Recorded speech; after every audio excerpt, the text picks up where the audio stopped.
Hello, everyone. Rhys T. Fertiller, Dad Jeff with Rich Hribar. Rich, how are you doing?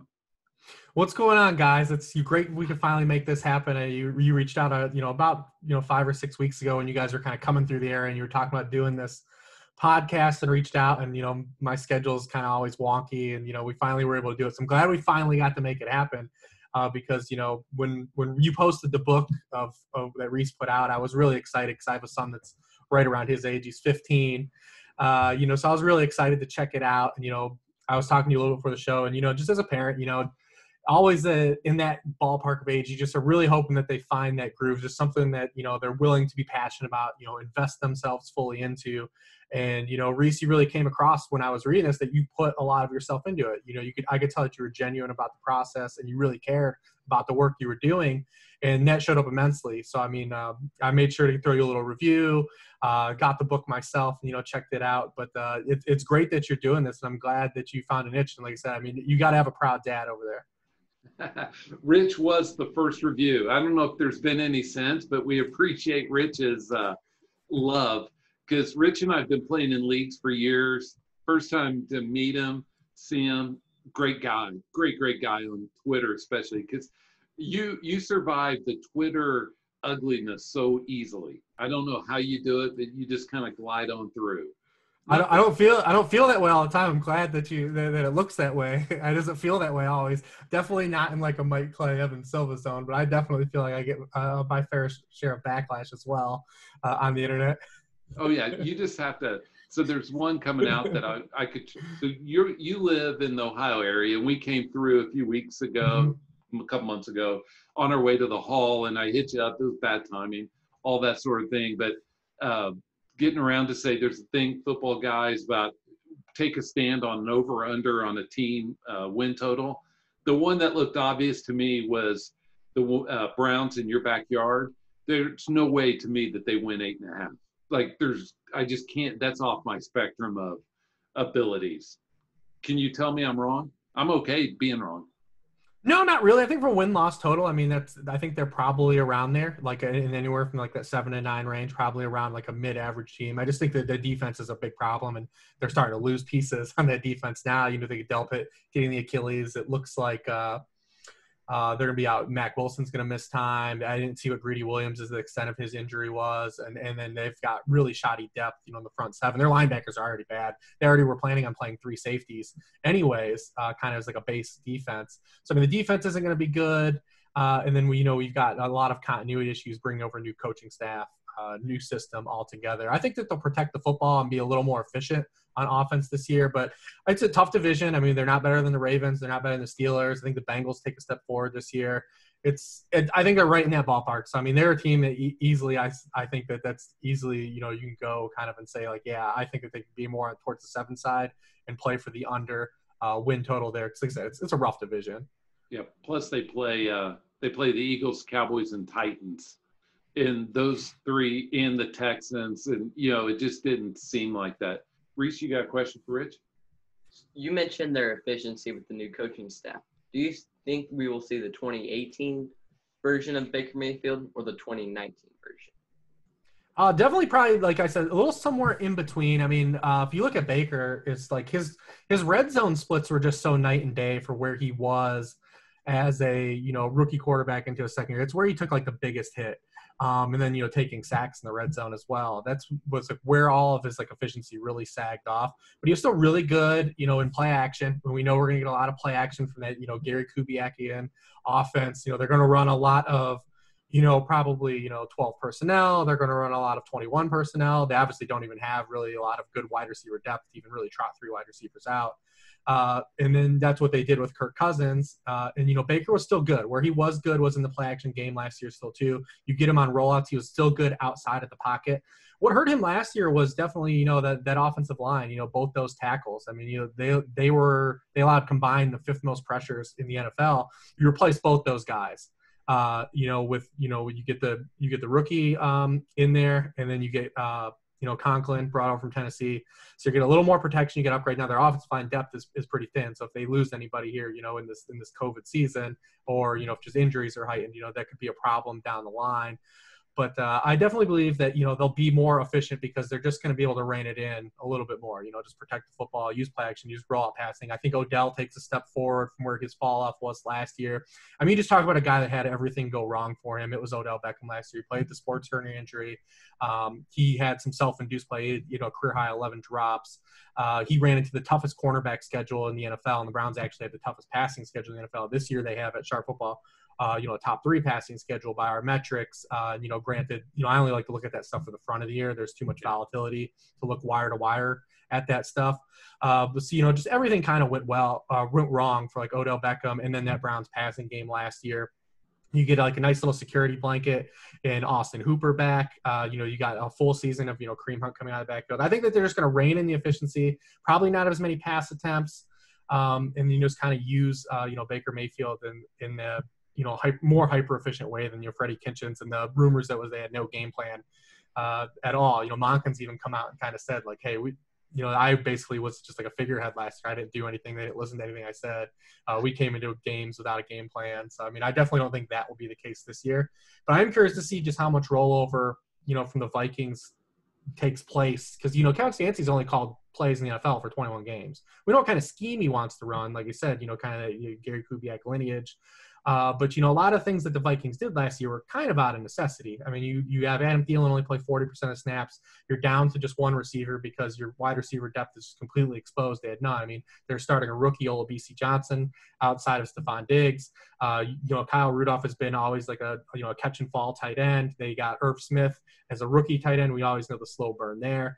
So they really had to run their offense through 2 players. And that's why, the Vikings had the splits that they did. I don't want to retrofit a head coach that only has a 20-game sample size of calling plays, especially in a climate that was kind of induced by only being able to get the ball to a couple players. Now, the Browns don't have a wealth of offensive talent, but they do have a little more surface area talent than that 2019 Vikings team did have.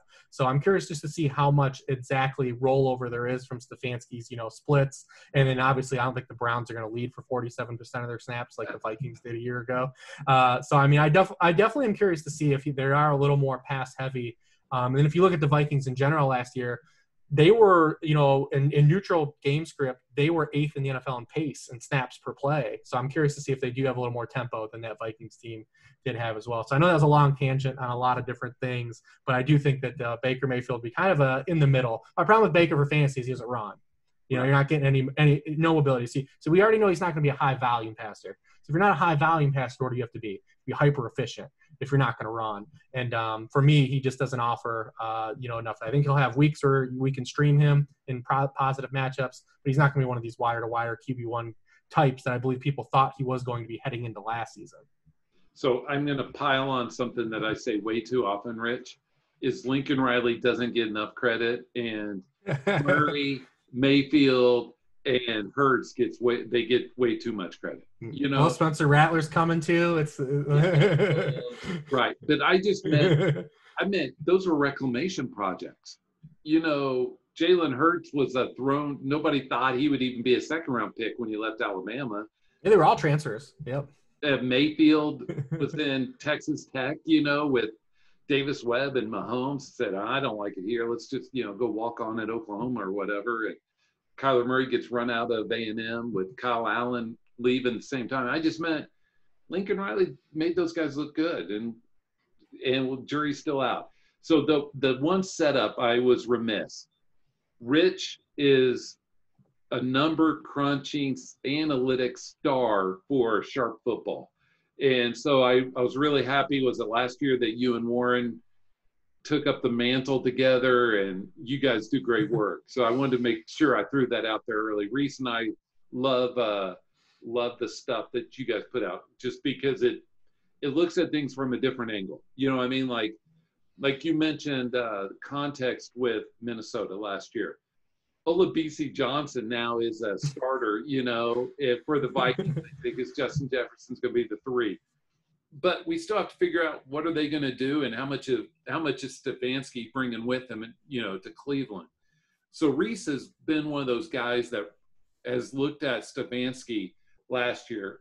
How do you think he's going to bring that run heavy to Cleveland? I do think he will, and I also kind of hope he does because I've been on the Chubb train and he's been on the Hunt train. I've been on the Kareem Hunt, for a 5th, 6th round rookie redraft pick. I think is very valuable because he and Chubb finished pretty even last year, on a points per game. And we all forget how good Hunt was in KC. Rich, I don't know if you're on that train too, but if Hunt was still in KC, we would be talking about him higher than we're talking about Chubb right now. That's my stake. I think that Kareem Hunt's a tremendous talent. I mean, it's tough because I think Chubb is actually kind of undervalued at this stage. Just because, obviously the touchdown regression that's going to, take hold. I mean, he's definitely a guy that's going to be used inside the 5 probably. And you look at Kareem Hunt, he only had 2 carries inside the 5. And those are different staff, so we don't really know. I mean, Chubb's the guy that you would think is going to probably get first crack at those carries, convert them more at a higher rate, more towards like his rookie season rate. But you think about Nick Chubb, so he started week 7 of his rookie year. So from week 7 through the end of last year, only Derrick Henry has more rushing yards than him from that span, and only Christian McCaffrey and Ezekiel had more yards from scrimmage than Nick Chubb. He's a tremendous talent. He's really good after contact. We got an offensive line bonus for him. You look at last year, even when Kareem Hunt came back, his team carry share would have been still good for 3rd in the NFL over the full course of the season. I mean, he had 69% of the Browns carries after Kareem Hunt took over. So, I mean, if that is something that can kind of hold. I also think that Nick Chubb, his receiving floor is definitely a lot lower. You look at last year, he only had 21.5 PPR points receiving after Kareem Hunt came after 42 prior half of the season. But I do think he's going to get involved in that screen game a little bit. I mean, you look at Kevin Stefanski, what he did with Dalvin Cook. Dalvin Cook averaged almost 10 yards per catch, but had negative air yards on the season. He had negative air yards because he used all those screens. Nick Chubb can be effective in that using that capacity. You get some guys pulling out in front of him. I think definitely if you look back to, I believe it's the Bengals game, it may be the Bengals game and the Dolphins game. I mean, he had 2 long screen passes. He's definitely capable of producing in that area, and you get him in space. He's a lot better than you think a bigger back is.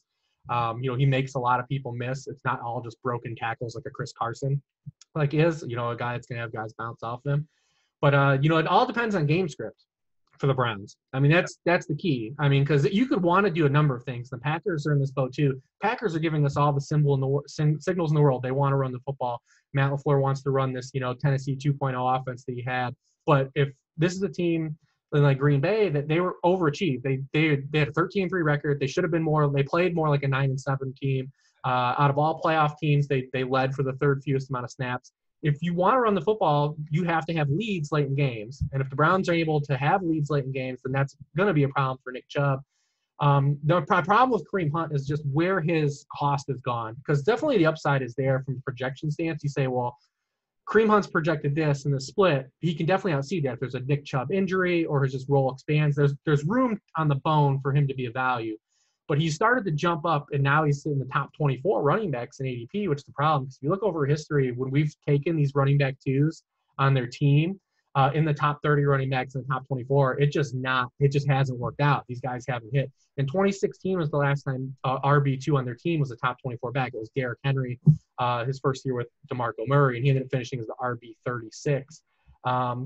So over the past decade, there have been 27 different running back 2s that have been taken in the top 30 running backs. Just 4 have been RB1s out of those 27, and just 8 have been top 20 scorer finishers throughout the season.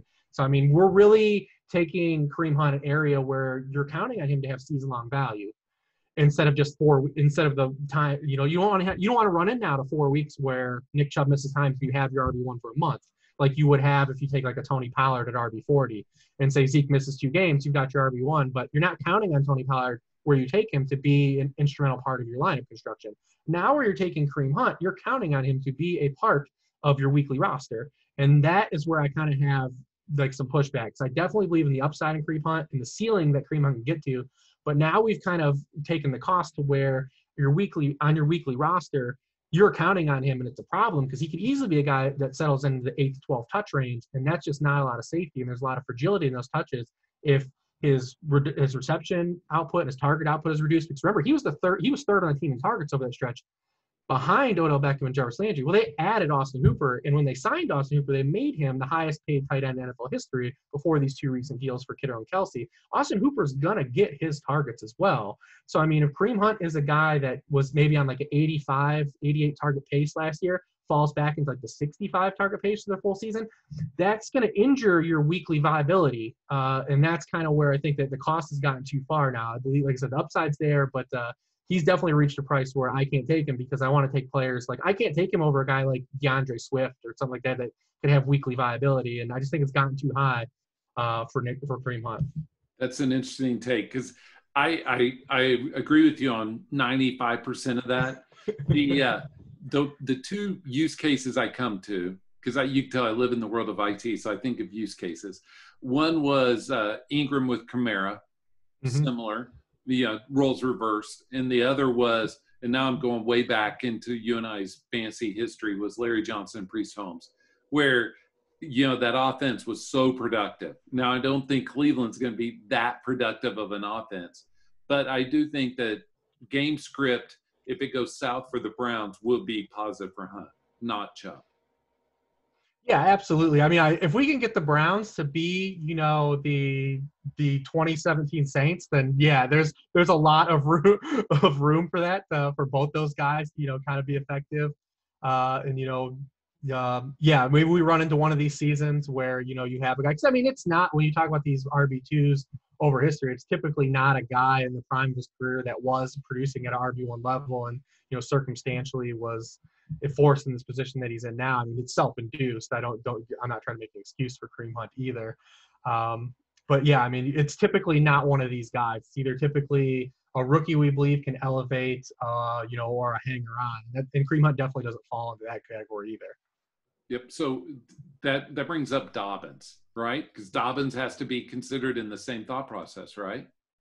Yeah, I mean, I think it's pretty easy for me, though, myself, to look at Mark Ingram's situation, though, and just look at how far, first, the Ravens are an interesting, case anyways. We can just start with the Ravens in totality.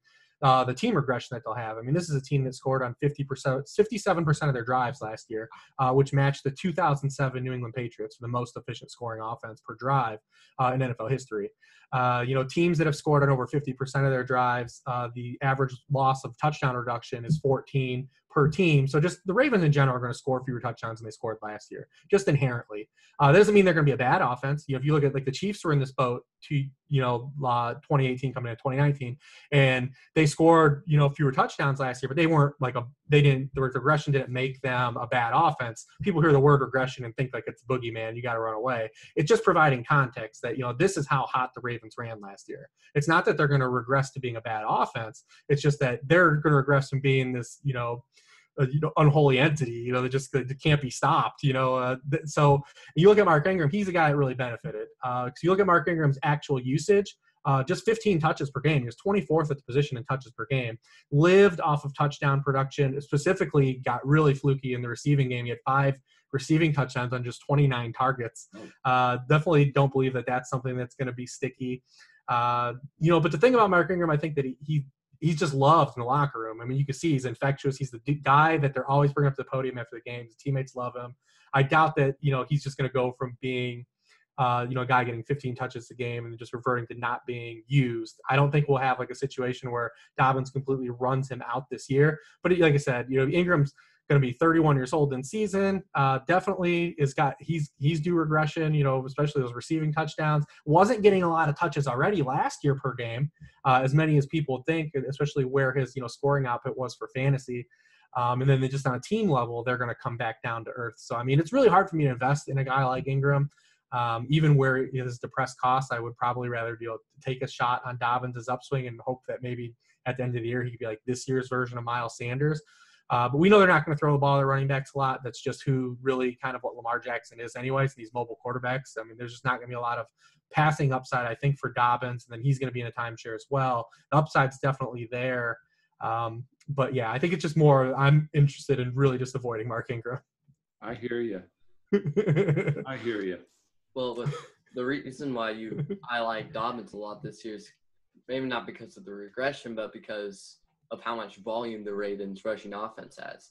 You mentioned how there's no not a lot of Ravens targets go to running backs because Lamar's such a mobile quarterback, but Dobbins didn't really get that many targets at Ohio State. It was more of a let's get one cut and get to the open field. And Dobbins fits perfectly with their Ravens run scheme. And the beat writers have been harping all over Dobbins, saying he's showing up highlights every day. And if he's showing up highlights every day in practice, he could get the ball a lot more than what people are saying, especially when there's 600 rushing attempts in the Ravens offense. 600, is that including Lamar? That is including Lamar. Without, it's just like 420. 420 for the running back is still a lot to go around. Oh, yeah. And the thing with Dobbins, too, I mean, we talk about Clyde Edwards-Helaire and like what a scheme fit it was for him, the boost he got going to Kansas City. But, I mean, I think you can make a similar case for Dobbins as well. And you brought up the scheme that they ran at Ohio State. Dobbins in college had the most carries of any back coming in this prospect class out of shotgun and RPO runs.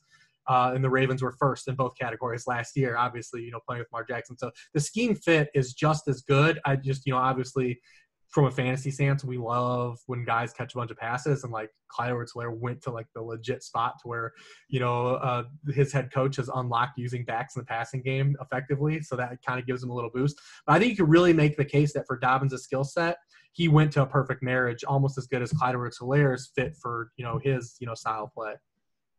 Yep. What are your stickiest stats year over year for like doing your projections and stuff?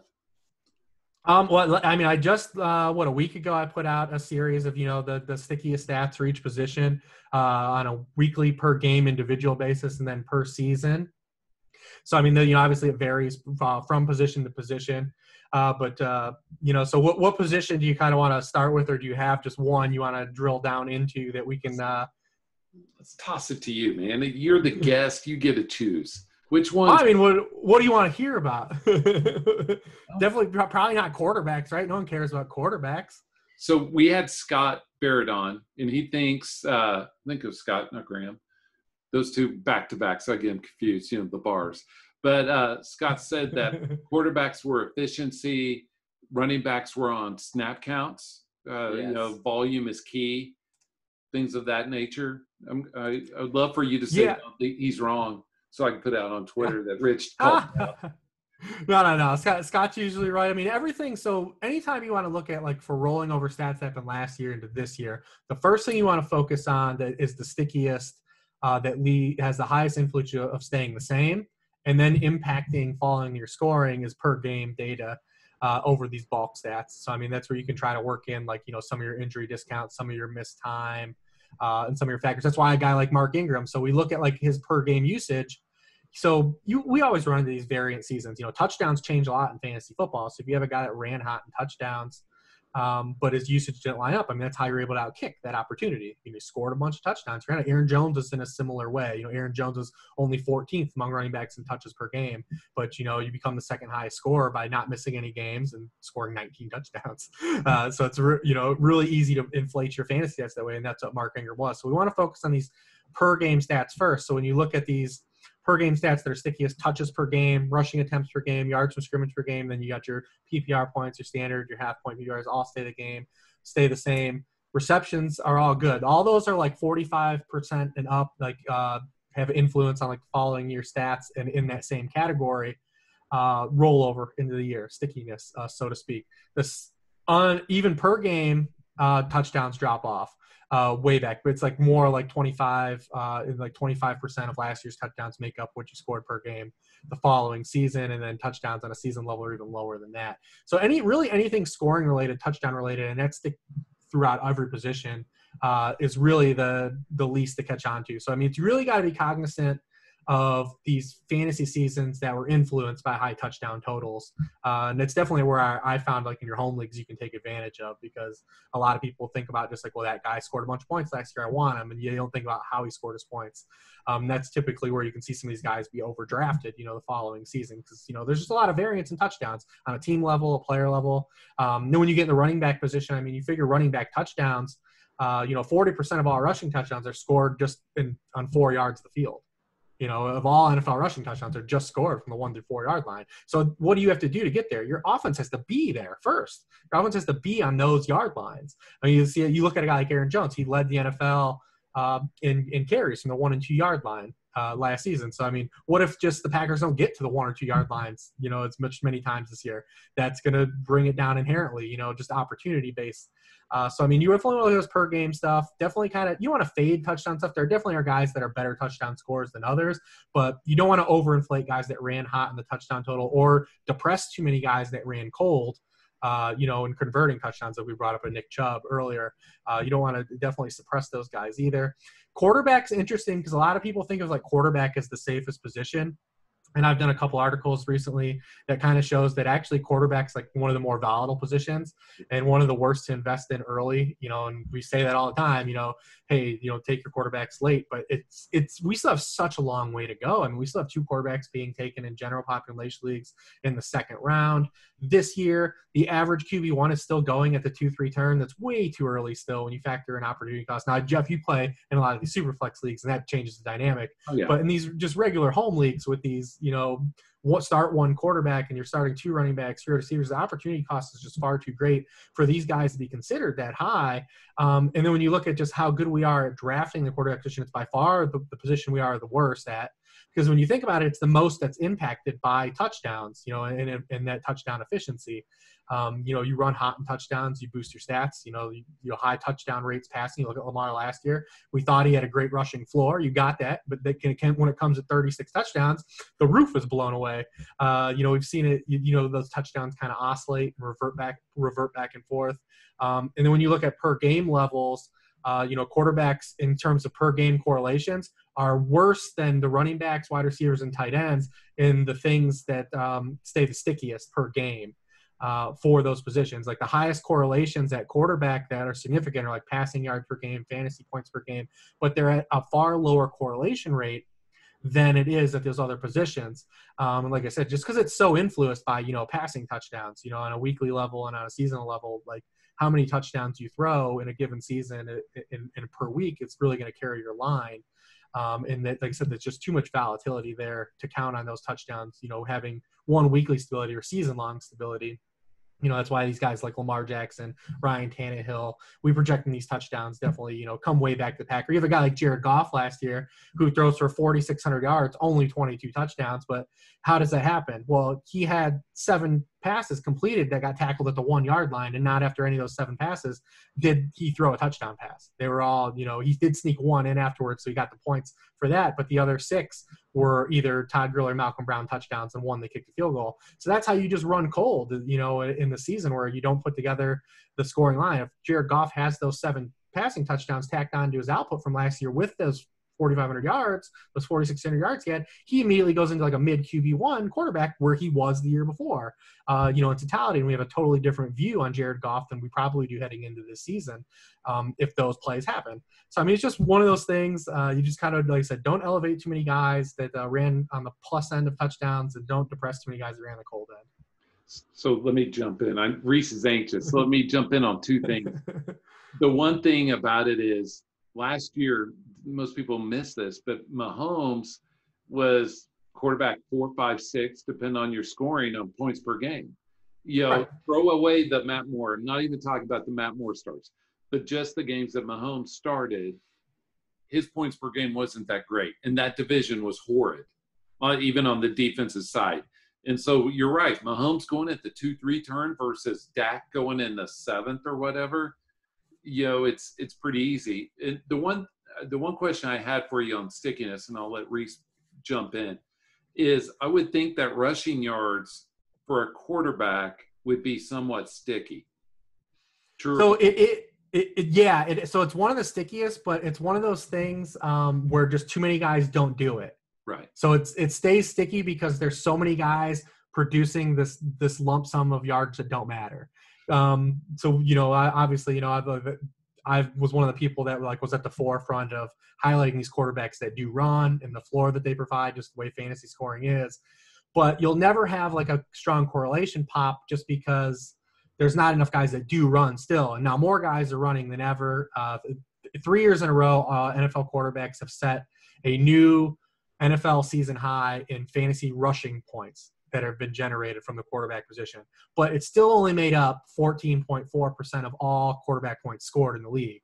The guys that are doing it still only make up a small sector of the quarterbacks that are still running. We still have way more pocket passers than we do mobility. The difference is now, though, with something like the Konami code and its application is it used to be about elevating the floor of these players. So you'd have a guy like a Tim Tebow or even a Cam Newton for all of his career except for 2015.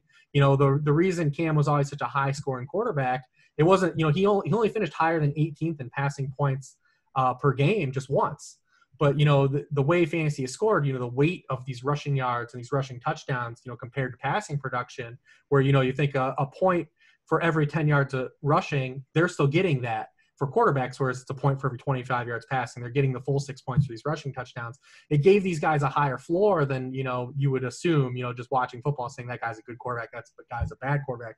But now it's transitioned to where, and it was always probably naturally going to get to this point, just in the evolution of humanity, that we were going to start to have just better athletes play the quarterback position. And now these guys can throw too. And you see just where the ceiling goes, and you break the bank of fantasy points when you run into these seasons where these runners have these high, touchdown spike seasons, these touchdown rate, or they add on this high yardage. I mean, Deshaun Watson, has been a top 3 quarterback in points per game, every year of his career. Russell Wilson, the floor he's had now, he's kind of hit that wall where rushing kind of does taper off, like for running backs, like at quarterbacks, when you hit like that past 30, 31 age, like you start to see this trickle down. It's happened like throughout time. Even when you go back to like Michael Vick and Steve Young, like post 30, these guys all ran a lot less, and we've seen that start to happen with Russell Wilson. But Russ is still such a good passer; he's still a good fantasy quarterback. Where we still kind of probably have the jury out on Cam Newton, where we're trying to say like, if he's not running this year, if he's not running like he was, like where are we going to be in fantasy? Because he's been so contingent on the rushing output for his floor. So it's definitely very sticky, but it's still like there's still a wide gap of too many people don't do it versus, just the small little pocket of guys that do. And you saw where Josh Allen said he's running less this year, right? Yeah, I mean, Josh Allen too is probably one of these guys we can expect to have a little bit of regression. I mean, only Cam Newton through the first 2 years of his career has more rushing touchdowns than Josh Allen. Josh Allen had the most fantasy points in the NFL from the 1 yard line last year. It's kind of like the de facto 1 yard or goal line back. He had 4 rushing touchdowns from the 1, 2 passing touchdowns from the 1. Again, like I said, what do you have to do to score from the 1 yard line? To be there first, to be on the 1 yard line, there's 98 other yards in the football field. Like it's so I mean, there's just easy ways that he can come down. And I mean, even Cam Newton never scored 8 rushing touchdowns back-to-back years either. So we got to expect his rushing touchdowns to come down a little bit. His scramble rate still stayed pretty much the same. I found that scramble rate is pretty sticky for quarterbacks, like per drop back. So, I mean, if they're going to drop back and throw, like he still can run around. And he's more of a scrambler than a designed run guy either versus Lamar. Because the biggest difference between Lamar and Michael Vick is Lamar is it's all designed runs. Vick was a scrambler. Vick was a guy who was dropping back, making a read, and taking off. Where Lamar, he's getting these designed runs. And there's a lot of studies out there, too, that show that designed runs are actually safer for quarterback injuries than scrambles. So, I mean, the narrative that Lamar could get hurt. And what's funny is when people bring that stuff up, too. Anyways, look at all the quarterbacks that were hurt last year. They were all pocket passers. Wasn't any of these guys running around. All the guys that got hurt. Breeze, Roethlisberger, Stafford, all these guys, they were all pocket passers. Breeze, yeah, it's not these guys that are running around. I mean, these guys typically know how to protect themselves. The one guy who kind of has that Robert Griffin gene is Watson. Like Watson, once every 2 games, Watson makes a play where you're like, man, dude, you should not have, like, you got to just go out of bounds or slide, dude. Like, what are you doing right now? Yeah, it's almost like he's so athletic that it just doesn't register to him. You know what I mean? Oh, yeah, absolutely. But then if you take that away from him, I mean, he doesn't make that play he made against the Bills, You think of all the plays I say that, it's like, hey, man, slide or give yourself up. And then he won him that game based on that play, but I mean. Too, didn't he? What's that? Oh, Josh yeah. Allen helped on that game too, didn't he? Josh Allen is he's the right kind of player for me. He's just fun because he's one of these guys that's always gonna be better in fantasy than reality, and that like irks people. But then he's like the right kind of bad to watch. I mean, you think about like I'm going to throw like a 50-yard 9 route to my fullback, or I'm going to lateral it over my head. It's like that. You just never know what's going to happen on a play-by-play basis with Josh Allen. Jeff George. All right, Rhys. What you got? You mentioned touchdown volatility for both running backs and quarterbacks. Does that mean you're like higher on Fournette than most and lower on Gurley based on their rushing touchdowns from last year? Definitely Gurley. Fournette's in a really tricky area because not even it's just him, it's and what he did. Also the team sense. I mean, you look at them, they had 27 offensive touchdowns, 24 were passing. It was the second highest rate since the 2014 Seahawks. And then we've seen them come back and, they had a lot more rushing touchdowns. So you just say they would inherently score more rushing touchdowns anyways. But then when you look at this just Jaguars team in totality, and it's just really rough. They are like, people forget that Jaguars were actually competitive at a time last year. I believe they were going into week 9, they were 4-4. They head to London, and they just get waxed by the Texans. And then from that week out, from week 9 to week 16, they don't score more than 20 points in any game. They have the largest point differential in the NFL over that span. Then they've just completely shedded even more talent this offseason, especially on the defensive side of the ball. Where it's just really hard to think that this can be a competitive team, and they're usually neck and neck with the Panthers on like forecasted win totals depending where you go. So I mean, it's hard for me to like really buy into like the Jaguars are going to be a good offense too. Like I know they're going to score more rushing touchdowns, but does Fournette regress to 6 touchdowns instead of 3, like to 7, to where it's like not even a huge number to make a significant difference, where regression was still right, but it still didn't end up playing out for fantasy mattering? Or like, does he get back to like, can he get to 10? Can he get to 12? And I have a harder time getting to that ceiling number. I think that like he's going to probably be like a 6 to 8 guy, most likely. So then the next question, if he only gets to 6 or 8 touchdowns, where does the usage fall off for him? Because also in that span, the weeks 9 through 16, he was only a top 20 scoring running back in PPR formats one of those games.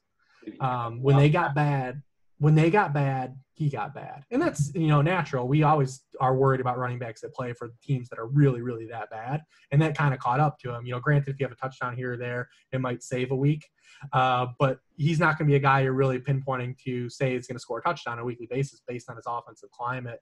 They do have a good enough schedule, but they're, like I said, they're so bad. I mean, they're not even going to be favored. They're not even, like, if you look at early lines right now, I mean, they're not even favored like games against the Dolphins and teams. It's like, it's really tough because, like you said, game script is such a driver. And this is a guy that had 100 targets last year, only had 19 total air yards. He was only catching these tertiary dump offs. It's not like he was a guy. There's a difference between being able to catch a football and adding value to your offense through the receiving game. He was the former. Like, there's a low baseline for a running back to catch a regular running back target. Like, the degree of difficulty of running back targets is a very low bar to have.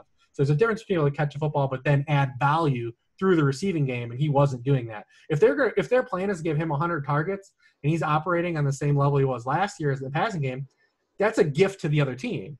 That's a waste of 100 targets. You're not getting, you're just giving 100 ineffective targets through your offense. So, I mean, obviously, Gruden brings his binky, and Chris Thompson, and when Gruden got fired last year, we saw Chris Thompson, openly weep, in the press conference, that how good of friends they are. Now, if Leonard Fournette's only going to share passing snaps with a guy that's only played 16 games once in his career, there are worse guys to share a backfield with. But I mean, Thompson's going to be involved. You look at his target share, even last year, in the games that he played, over the weeks that he played, he was still 7th, at the position in targets, and 9th in receptions. So, I mean, he's still a guy that can be on the field and just be a thorn. If Fournette falls to like the 60 target range or 60, 65 targets, that changes the whole dynamic for him in his usage last year. But when you look at that backfield, you say, like, there's not a lot of talent here. He can have the usage he had last year. But when I just look at the context of the team, I just don't know where the ceiling goes. I definitely believe the touchdown regression is going to be there, but he's not a guy I've often bought into drafting. Well, one, because I'm not really taking running backs at that point of the draft, and then just 2, I don't know if his regression is going to provide the type of ceiling I really want to pursue there. Is he even on the team by midseason? I mean, that might be a plus for him if he's not. This year's Kenyon Drake, he gets out to a contender, because you figure if any team is trading for Leonard Fournette, it's probably a team that is in competition, it probably has definitely a better offense than the Jaguars do. So, I mean, that could be a blessing in disguise if he does get traded. I hear you. Rich, what do you have next up for Rich? Rich, enjoy this immensely. You are in some Devy and Dynasty leagues. Who's your favorite Devy player this year playing college? Well, I mean, it depends on, what kind of league you're in and where you can get. And if, say, like, you're in a Devy league, like a lot of these guys that are the best Devy players have long been owned in these leagues, like I'm in with your dad. So we are operating on, like, tiers below. But obviously, when you just look at the guys, they're going to be, top 5, probably rookie dynasty picks next year, and it's going to be a really good wide receiver class. And you look at, Jamar Chase, Rondale Moore, Rashad Bateman. You can pick out your flavor in that order. Chris Olave is going to be involved in that mix too. The top of the running backs are always good. Etienne, Najee Harris, Chuba Hubbard. I mean, those guys are all like, that's going to be like your, top 7, top 8 rookie draft picks, barring, whatever guy we get to break out. And I feel bad for these conferences that aren't going to play because, you think about this time last year, if there was no SEC, what happens to Joe Burrow and Clyde Edwards-Helaire if they don't play this year? Like, Joe Burrow probably doesn't get drafted. And, granted, not a lot of guys do break out in their senior season like the way Joe Burrow broke out, but it's a bummer that a lot of those seniors in those conferences are going to miss their last chance to kind of, make an impact to try to have a career playing football and impact that. But, yeah, those are the guys, definitely, if you can get a hold of those guys. Journey Brown is not going to play this year either. He's another guy I really like. As a running back, Penn State just kind of cranks out them running backs and them super athletes. I'm trying to think of like down the road. I know your dad has been against me in Kyle Pitts a few times. The tight end from Florida. If you're in these tight end premium leagues, there's definitely a better tight end class than what we had last year. So Penn State's got the other kid too that is the long last name. Friarmouth or something like that. Yeah. Except all those guys, like Penn State, one thing is that all their guys are going to crush the combine. I forget like the workout guy, but he's been like, a lot of stories have been told about just like how prepared those guys go into the combine and elevate their draft stock and get on the radar because we know like the NFL will overweight that stuff. And all those Penn State guys go and show out athletically. So, I mean, yeah, definitely those guys, good quarterbacks. I mean, you got Howell, Justin Fields, Trey Lance. It's really weird that Trey Lance, they're doing that one game for him. I don't really understand the point of that, like this one game showcase they're going to do for him because I think that he's got enough out there and is already regarded by teams highly enough that why even play the one game. But so I don't know why it's that. But it's definitely another good rookie class. So hopefully we get some more talent infused here into the league. Yeah, you mentioned tight end. And so you and I we're in a few of those leagues together, right? I'm in 5. You're probably in 2 or 3 of those with me on the same conference, I think. Mm-hmm. We were bidding for Albert O this time last year. Oh, yeah. And so that gives me a little bit of pause on the tight end. Always. Because even the year before that, we were all clamoring for Fant, trying to get him for $1 or $2 in the auction, not knowing that Hawk was coming, and mm-hmm. And so, we mentioned those 2 tight ends in next year's class, but there's also the kid at Miami, right? Brevin Jordan, who could be there as well, or the guy that's transferring from Oklahoma. All I meant, though, is those are great upside guys, and who knows, right? And oh, yeah. Who knows on those? I will say that Bijan Robinson is a guy who's coming into his freshman year at Texas that I'm very high on. And go for those listening, watching, go look up his high school stats. They're amazing.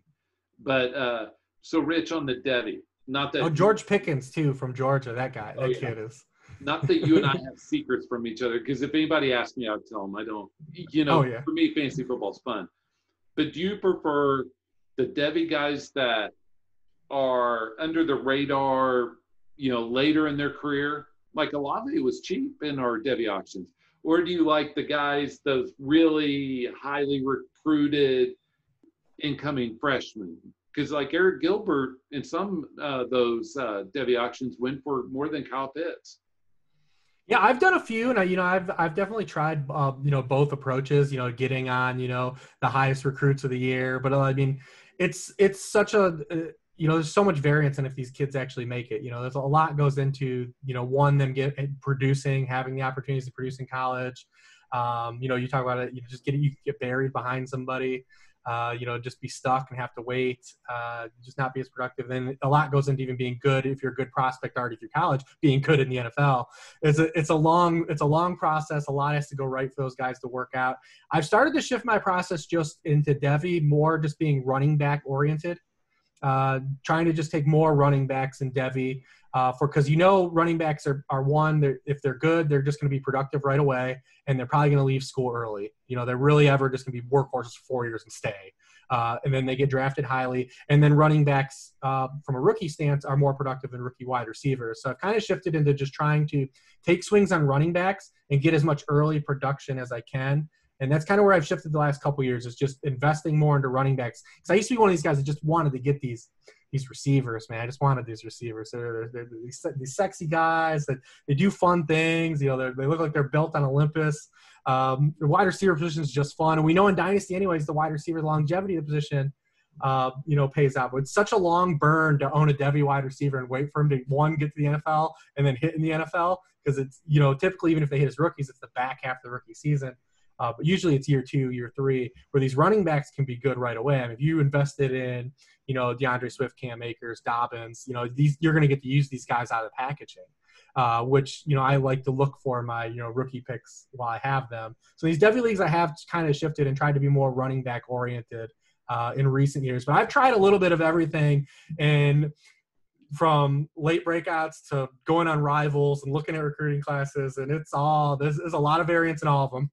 I will say this, Rich. So when you see my little wannabe banner, that was this young lad sucking on a popsicle. Really? That's him. When he was a young boy. The other thing about receivers is you also have those guys like Tyler Johnson that bust, or Kelvin Harmon, injuries aside, Hakeem Butler. The one thing all right, I'm speaking truth that I don't like saying this out loud because I think it'll be used against me. But the one thing the Devy community does not do well is rate a prospect receiver for speed, in that, because the NFL teams have a minimum threshold of this guy has to be X fast for us to draft him in the top 100 picks. You know what I'm saying? And so we draft these guys and they don't make that threshold.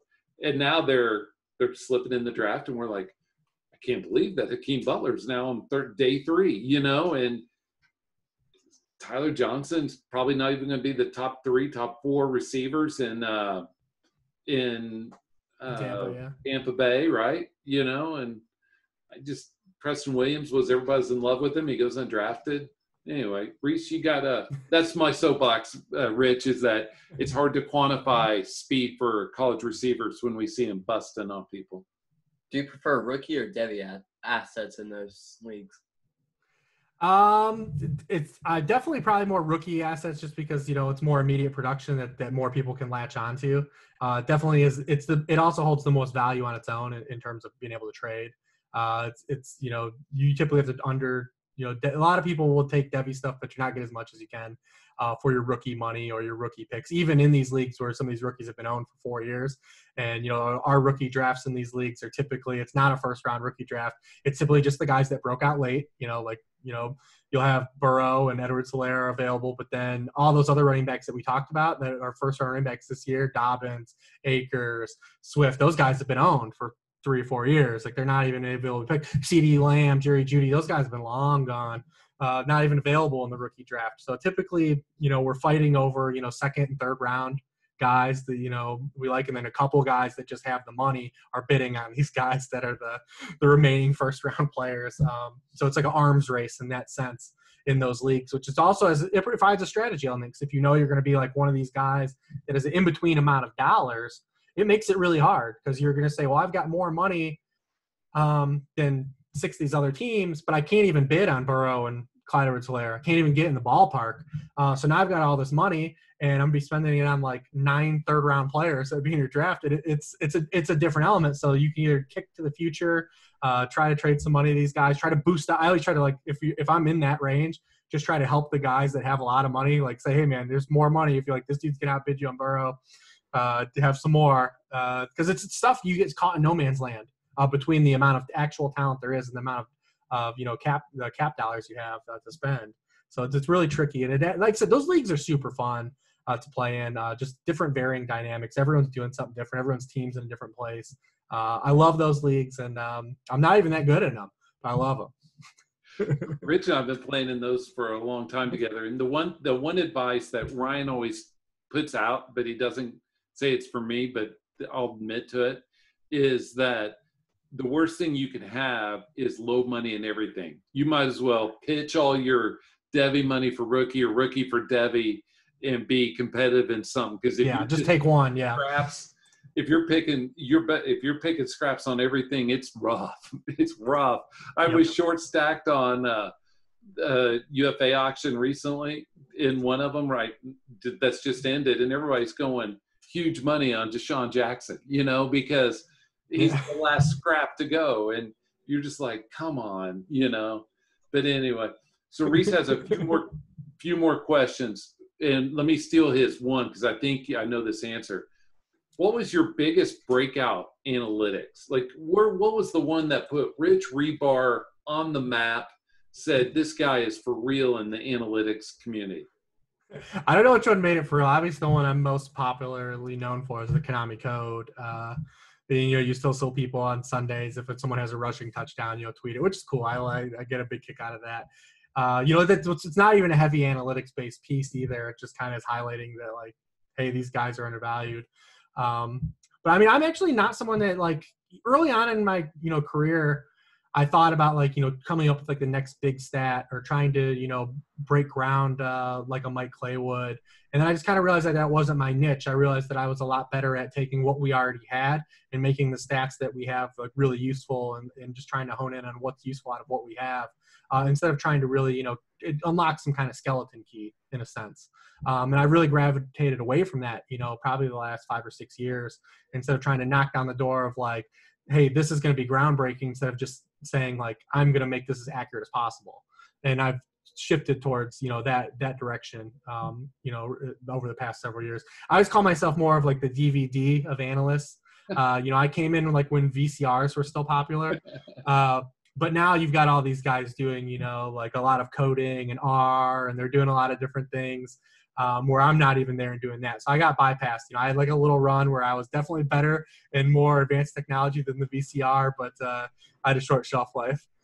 It's all about interpreting. You're not quite beta though, man. Yeah. But to me, there's so much data out there that we kind of drown in it, right? And we have to figure out what we like. So Rhys, you have some more questions for Mr. Rich? Based on your projections, who's your dark horse finish as running back 1? Let's see, my dark horse. Let me see if let me pull these up real fast. So I want to see, because I definitely had a few guys that definitely didn't rank as high as their projection comes out. So I guess dark horse. So we're looking at a guy that definitely can catch passes and like has scoring opportunity. And then you talk about team share. So I mean, I guess it's not so much of a dark horse, but I would say Miles Sanders is probably that guy. It probably has the best shot of like a guy that's going probably outside the top 5. Just when you look at, share of targets, share of team touches, opportunities, is the offense good enough to get a guy to the RB1, and then just in natural talent as well. So, I mean, I would say him. Maybe, a guy like Drake has a shot. Are you looking for something better, even darker than that? I don't know. If you want me to go like super down the well, like the guys I would stump for that I would want, like a Swift or like someone like that. That's probably in the lower range of outcomes, like a 5 percentile outcome. But definitely, he's a guy that I do like getting. James Conner's probably another one of those guys. No one likes to draft him because he's been hurt and missed his time. But anytime he's played, he's operated at an RB1 production level. So if you just run into that hot stretch of where, you know, hey, we can't, you're injury prone till you're not. That's always been a thing we've known in the fantasy community. If, you know, you play 16 games, you get Ben back. Their schedule's phenomenal. And, you know, we know the touchdown upside. Even last year when he was bad in that bad offense, he still had a little bit of touchdown upside that kind of floated him. So, I mean, I would say he's even got a shot to be in there too. Well, Connor, whenever he gets 18 touches, averages 28.3 fantasy points per game. That's what we want. 28? 28. But yeah. Rich is like, gimme, gimme, gimme. And he averages like 17.5 in games that he's been healthy. So he does have a lot of upside there. Yeah, we just need him to stay on the field, and there's definitely concerns in this, you know, COVID season, especially, you know what he's come back from in his life, you know, if there's an influence there. But I mean, I think everyone's started to turn the corner a little bit. I'm more concerned about the real injury stance and the impact of this reduced offseason could have on this season, not as much the COVID stuff, which absolutely is a concern, and it only takes one thing to go wrong for that to become a full-blown issue. But, you know, if the NFL is able to, you know, keep testing control and these things can keep trending positively, I'm looking at these hamstrings, these quads, these soft tissue injuries, man, because we've already seen it in just a week and a half of camp. These guys are really, you know, they didn't have a full offseason to prepare. And, you know, a lot of these guys are going to be thrust into a full season going full go in 2.5 weeks. And it's going to be really interesting to see if we have a spike because the 2011 season, which also had a reduced offseason, they played a full preseason, had a huge spike in, you know, conditioning based injuries. So fingers crossed. I mean, we're knocking on it that we don't see a lot of hamstrings and, you know, quads and, you know, our guys missing 1 to 2 weeks at a time or 2 to 4 weeks.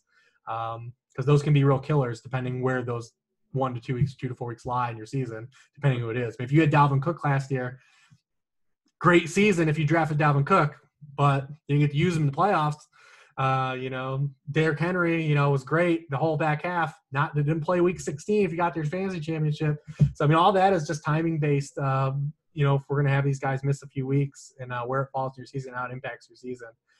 So I mean, I hope that we don't see a real spike in those injuries, but it is something in the back corner of my mind that might see some hammies, something go wrong here. Oh yeah, I will say that I'm going to pile on you. That rookie quarterbacks like Tua and Herbert aren't going to see the field anytime early. And, I mean, for the same reason. They didn't have rookie camp. They didn't have OTAs. And even you see it with some of the wide receivers that were rookies like Justin Jefferson. Him playing behind B.C. Johnson tells you enough that he's just not ready yet. You know what I mean? It's the talent difference should be apparent, don't you think?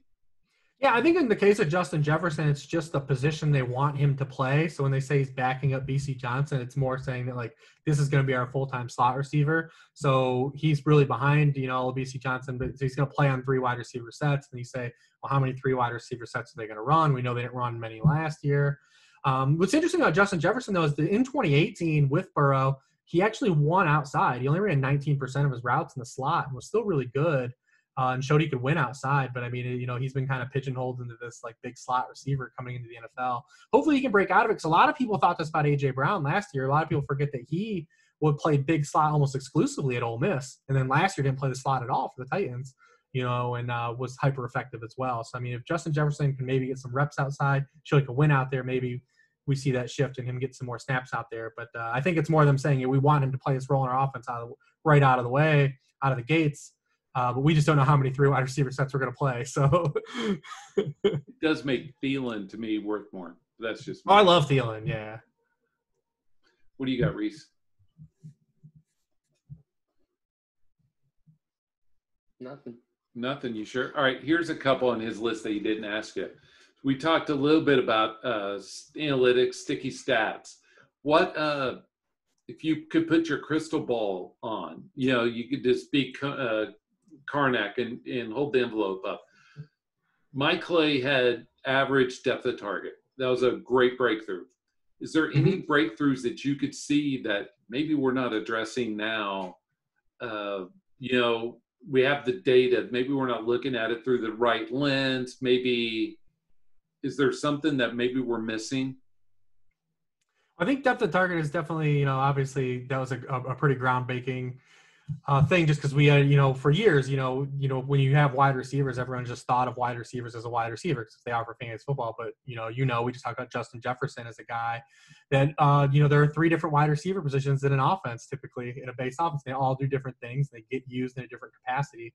And that was something that when Mike Clay kind of, had depth of target, it really started to accentuate like the difference between these types of receivers. I definitely look at, I wrote an article on, the types of targets, players get and just the impact of fantasy, because obviously we've shifted to always wanting volume. But, volume isn't always the telltale answer because, like I said, like Mike did with ADOT, a target is not a target is not a target.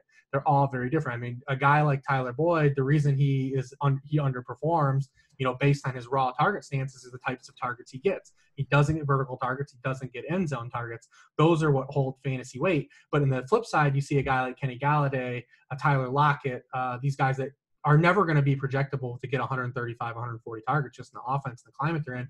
But the types of targets they get make up for the volume loss that they concede to these other guys that get 140 targets. So, I mean, just definitely a further understanding of what, types of targets hold weight and can really, break through that, usage barrier of like, well, I only want this player because he's going to get 140 targets. I'm going to chase the targets first.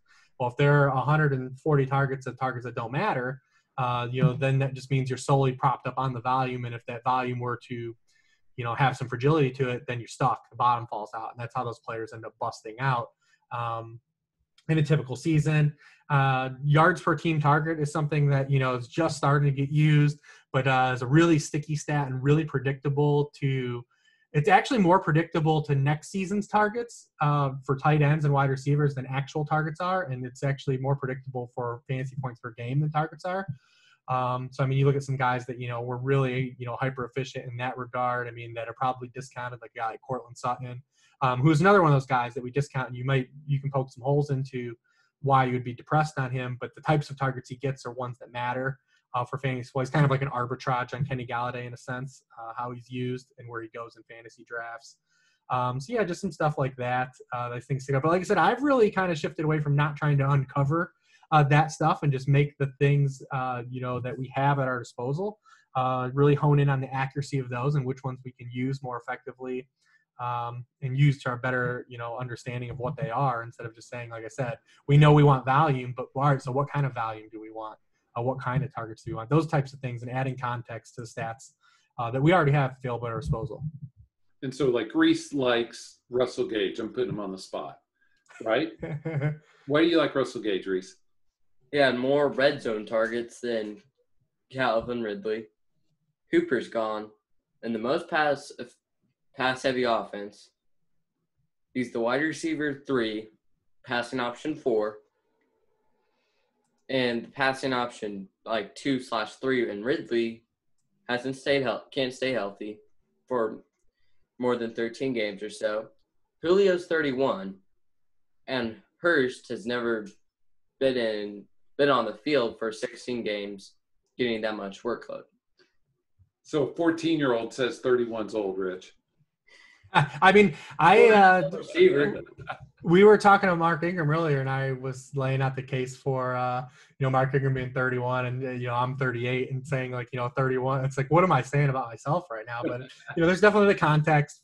Context matters. I think Gage is really good. So if you're not a believer in Hayden Hurst, that's your hedge. So if you don't believe in Hayden Hurst, like Gage is the hedge Hurst, or the hedge to Hurst. So because we know that team's going to drop back and throw a ton. Anytime Matt Ryan and Dirk Cutter pair together, they have by far our hardest schedule in terms of opponents and forecasted wins. So they're going to be up against it, and teams that are going to be better than them as well. Like I said, game script's a driving force. We don't really know what the running back situation is going to be, especially if Gurley or miss time. We don't want to get back into that depth again that we've seen, play out last year.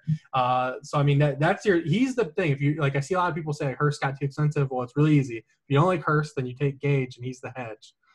And he's cheap. And he's like a last-round pick almost, Yeah, absolutely. And so, but he's also worth the stash because he's got decent upside after not playing much at LSU.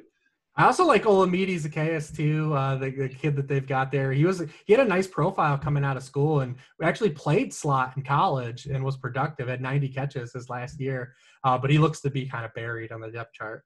But Gage didn't catch more than like 20, 24 balls at LSU. He didn't catch. Yeah, he switched positions. He was a DB, Right. changed positions.